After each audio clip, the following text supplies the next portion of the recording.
one of the most beautiful places in the world to enjoy these kind of cars.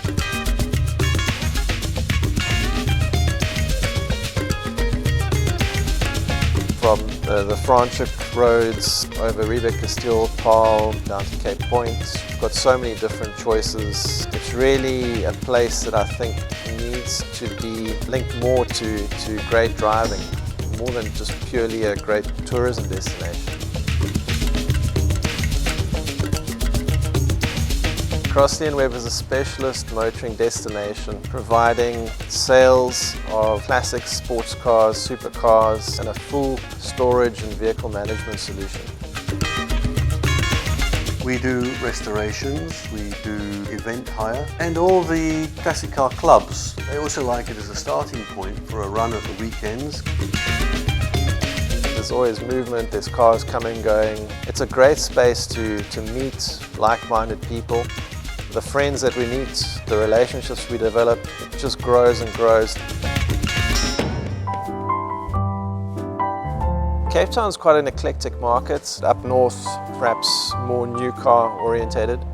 Johannesburg, Pretoria, that is very much the industrial capital. And then you have Cape Town, which is this sleepy old outpost called the Mother City because it takes 9 months for anything to happen here. People are more aware of having a good quality of life down here. Beautiful scenery, mountains, ocean, and a much slower pace of life. Always dreamed of becoming a Formula One driver, got obsessed with the whole path that young drivers go through and completed my studies via correspondence so I could spend more time in racing. I was not so much interested in the mechanical side, more interested in the marketing, sponsorship side. Then I came down to Cape Town and I managed to get a job trying to convince tourists to buy BMWs at the pavilion. From there it just evolved into the car trade. Came out to South Africa in '83 from the UK, got offered a job with the people I was visiting, joined the company, bought the company, sold the company and moved to Cape Town and met Gareth. At Ferrari we had a coffee bar Saturday mornings, just quite a social affair. Bryan used to visit with his family, we struck up a friendship. I mentioned how the market's changing and there's no real offering or place for car enthusiasts to hang out, nothing that takes care of storage, no social meeting place. And he said, no one's doing it. And we got talking a little bit more and eventually we said, let's give it a go. We were really battling to find a venue. Nothing really grabbed us. Technology means that you don't have to be in the center of town or always immediately visible, and this space came up probably 4 months into the search. My son actually found this place. This building was put up in 1926 and hadn't had a lot of maintenance since. All the walls were covered in plaster, it was a bicycle warehouse, and we set about renovating it. A lot of the iconic elements of the building created our brand identity, from the brick walls that were grinded down, the square windows, the wooden beams. It creates a more relaxed environment from a corporate car dealership. The coffee bar was a very important part of the initial vision. Full-time baristas, open to the public, that really draws people in.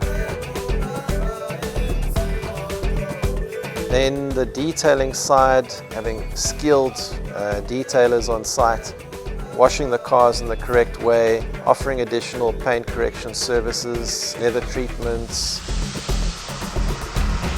Just creates more reasons for people to meet us than just purely buying a car.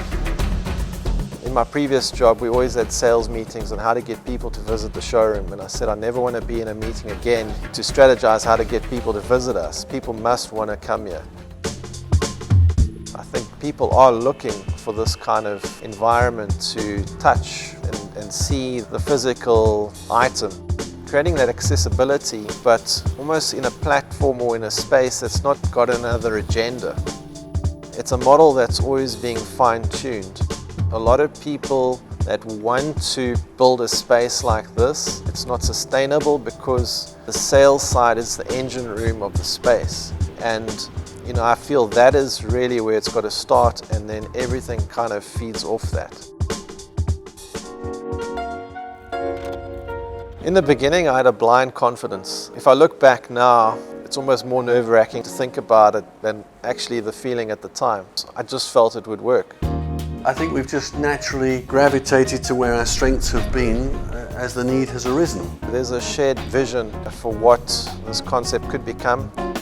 You know, a lot of clients I feel wouldn't be able to live their passion if we didn't provide the support. They give us a call, they drop us a text, and the car's fueled up, clean, detailed, ready to go.